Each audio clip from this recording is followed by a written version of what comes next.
ہم بالکل یہ سمجھتے ہیں کہ سیاسی حکومت ہونی چاہیے. اس وقت جو ہے وہ بڑا ڈیوائیڈڈ مینڈیٹ ہے. قوم کے اندر بھی بڑی پولرائزیشن ہے. جو ہمارے بھائی پی ٹی آئی کو سپورٹ کرتے ہیں ان کو لگتا ہے کہ جو ان کے مخالف ہیں مسلم لیگ والے یا دیگر پارٹیاں والے وہ بہت برے ہیں.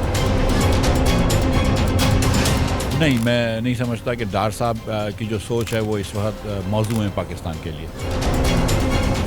جی، ہمارے اعزاز کی بات ہے کہ ہمیں جوائن کیا ہے سابق وزیر خزانہ پاکستان جناب مفتاح اسماعیل صاحب نے. سر بہت شکریہ آپ کے وقت کا. سر الیکشنز میں آپ حصہ نہیں لے رہے، سو کیسے پاکستان کو ری امیجن کیا جا سکتا ہے؟ چونکہ کچھ لوگ تو سمجھتے ہیں کہ الیکشنز ہی واحد حل ہے اس ملک کی بہتری. ہم خدا نخواستہ کوئی ایسی بات نہیں کر رہے جس میں ہم یہ سمجھتے ہوں کہ الیکشن کے علاوہ کسی اور طریقے سے حکومت آنی چاہیے. ہم بالکل یہ سمجھتے ہیں کہ سیاسی حکومت ہونی چاہیے اور الیکٹڈ حکومت ہونی چاہیے. ہم یہ نہیں سمجھتے کہ یہ پرٹیکولر الیکشنز جو ہیں جس کے اندر کوئی ہم سمجھتے ہیں کہ ایسے یہ الیکشن سے کوئی بہت زیادہ خاطر خواہ حکومت اس وقت جو ہے وہ بڑا ڈیوائیڈڈ مینڈیٹ ہے. قوم کے اندر بھی بڑی پولرائزیشن ہے. جو ہمارے بھائی پی ٹی آئی کو سپورٹ کرتے ہیں ان کو لگتا ہے کہ جو ان کے مخالف ہیں مسلم لیگ والے یا دیگر پارٹیاں والے وہ بہت برے ہیں. جو پیپلز پارٹی والے یا مسلم لیگ والے ہیں وہ سمجھتے ہیں پی ٹی آئی والے بہت برے ہیں.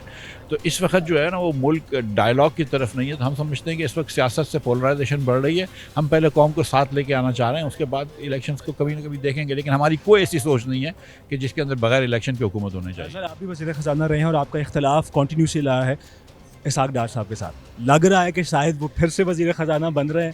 تو کیا آپ کو لگتا ہے کہ اکانومی میں بہتری آئے گی جو کہ ان کی پالیسی سے آپ اختلاف کرتے ہیں؟ نہیں، میں نہیں سمجھتا کہ ڈار صاحب کی جو سوچ ہے وہ اس وقت موضوع ہے پاکستان کے لیے، پاکستان کی معیشت کے لیے. میں نہیں سمجھتا ہوں کہ ان کو معیشت کی بہت سمجھ ہے.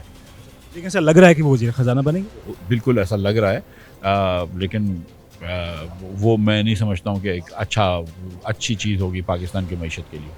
اگر میں آپ سے یہ بات کروں کہ کوئی ابھی بھی آپ کو لگتا ہے کہ نون لیگ ہی لیڈ کرے گی یا یہ ایک مخلوط سیٹ اپ ہے؟ بظاہر تو یہ لگ رہا ہے کہ ایک مخلوط حکومت بنے گی جس کی لیڈ جو ہوگی وہ نون لیگ کے پاس ہوگی.